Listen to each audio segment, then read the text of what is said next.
My sister-in-law wants me to hand over my baby because she can't have children. Now she's saying I stole her child. I, 36F, have been married to my husband for over 10 years, and he has a sister, let's call her Sophia.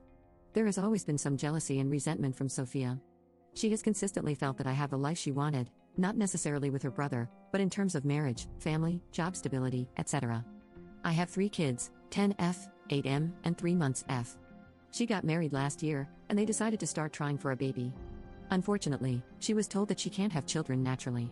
Understandably, she was devastated, and the family comforted her as best as we could. During a recent family dinner, in the middle of it, she said, "My name, I think it's really unfair that you got to have 3 kids, and I can't have any. Your baby is my last chance to raise a child, so I think you should give her to me during the week so I can create a motherly bond with her, and you can have her on weekends." It's not verbatim, there were pauses in between and responses. So after she said the first sentence, I looked at her like, "WTF did you just say?" Then looked at my husband, and he asked her what she's talking about. She ignored him and continued speaking directly to me. I didn't want to detail every aspect of the conversation. Anyway, before I could respond, the entire table erupted with everyone talking at once, so I took my older kids upstairs. When I got back to the dining room, her husband was asking, "What the hell is wrong with you, and why would you even think to ask that?" She was trying to justify herself when I asked them to leave. I also said that she's no longer welcome at my house or around my children until she gets help. She started screaming that I don't deserve my life or my children and that I stole her baby from her. Her husband and my mother-in-law kept apologizing and dragged her out of the house, still crying and screaming. Now, my kids want to know why their aunt wants to take the baby. Update 1. So, my sister-in-law has been admitted to a psychiatric facility. In the comments of my previous post, I mentioned that her husband was seeking counseling for them to deal with infertility prior to this incident. After the incident, he sought out a psychiatrist rather than a counselor, and they had their first session last week. I didn't get the specifics of what happened, but basically, she made some statements that the psychiatrist felt indicated she was a danger to others, specifically my baby and me, and she was placed under an involuntary hold. My brother-in-law has been nothing but apologetic throughout this entire ordeal, and he kept her away from us since the incident.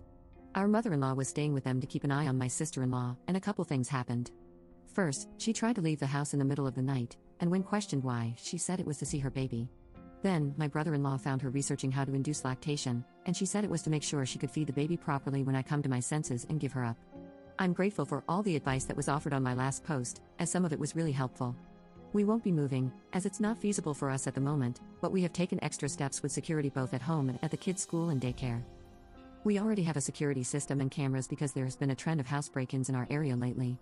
No one has the code or keys to our house, not even the in-laws, so we're safe on that front. Unfortunately, a restraining order won't happen because it will take a lot more than this to justify requesting one. We've never relied on her for childcare or pickups, so she's essentially a stranger to the daycare and school. This entire situation is taking a toll on the family, but my mother-in-law, father-in-law, and brother-in-law are taking care of Sophia, and my husband and I are focused on ensuring the safety of our immediate family and minimizing the effect on the kids as much as we can. Update 2. I've had a few messages asking how things are going, so I decided to update. I have not seen my sister-in-law since the incident happened, and I also blocked her on all of my socials.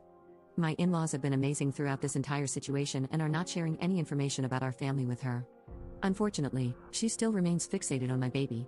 She tried to find out where the daycare is and even threatened to hurt herself if my in-laws didn't tell her. This led to another stint in the psych ward. She wrote me a letter begging me to be fair and let her see her baby. I didn't actually receive the letter, though. My mother-in-law read it and just gave us the gist of its contents. Sophia's husband is working with her psychiatrist to see how best she can be helped, but he has said he doesn't know how long he can deal with this, but he's giving it 6 months to see if she improves. If she doesn't, then he may consider other options. Understandably, not everyone is equipped to help someone through a mental health crisis.